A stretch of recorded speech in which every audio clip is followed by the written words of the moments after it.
বিভিন্ন দেশে যুদ্ধ বিগ্রহ বিশ্ব অর্থনীতিকে ভারসাম্যহীন করে তুলছে, আর্থসামাজিক খাতে নেতিবাচক প্রভাব ফেলছে। কঠিন এই সময়ে একে অপরের পাশে দাঁড়ানোর আহ্বান জানালেন রাষ্ট্রপতি মোহাম্মদ শাহাবুদ্দিন। শুভ বৌদ্ধ পূর্ণিমা উপলক্ষে বঙ্গভবনে বৌদ্ধ ধর্মাবলম্বীদের সঙ্গে শুভেচ্ছা বিনিময়কালে এসব কথা বলেন তিনি। এ উপলক্ষে বাড্ডার আন্তর্জাতিক বৌদ্ধ বিহারে ধর্মীয় উপাসনা ও আলোচনা সভা অনুষ্ঠিত হয়। বৌদ্ধ পূর্ণিমা উদযাপন করা হয়েছে রাঙামাটি, বান্দরবান সহ দেশের বিভিন্ন স্থানে। আতিকা রহমানের রিপোর্ট।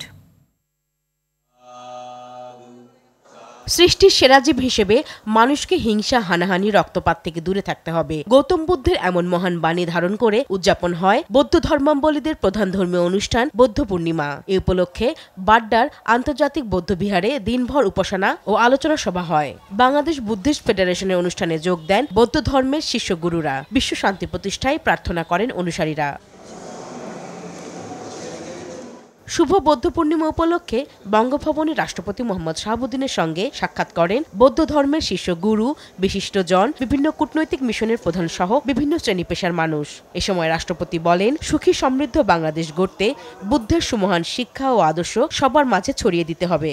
লোভ, লালসা, ঈর্ষা, প্রতিহিংসার ন্যায় কুবৃত্তি সমাজের শোষণ বঞ্চনা বাড়াচ্ছে।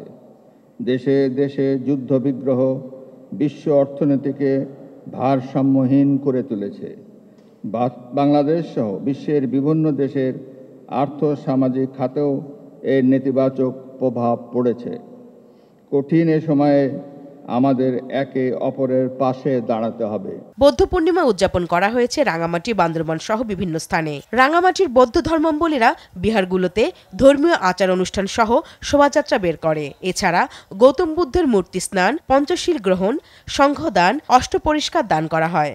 বুদ্ধ পূর্ণিমার দিনে আমরা সর্বপ্রথমে বুদ্ধ বৃক্ষমূল্যে চন্দনে জলধারা এবং শিলের মাধ্যমে আমরা জল সিঞ্চন করেছি। এই দিনে বুদ্ধত্ব লাভ করেছেন এবং এই দিনে আমাদের মহাপরিনির্বাণ লাভ করেছিলেন। তো এই জন্য আমাদের বৌদ্ধ ধর্মাবলম্বীদের জন্য এই দিনটি খুব শুভ এবং খুব বেশি পবিত্র। বান্দরবানের রাজবাড়িতে শোভাযাত্রা করেছে বৌদ্ধ ধর্মের অনুসারীরা। পঞ্চশীল গ্রহণ এবং হাজার প্রদীপ প্রজ্বলন করে দেশ ও জাতির মঙ্গল কামনায় বিশেষ প্রার্থনা করা হয়। আতিকা রহমান, RTV, ঢাকা।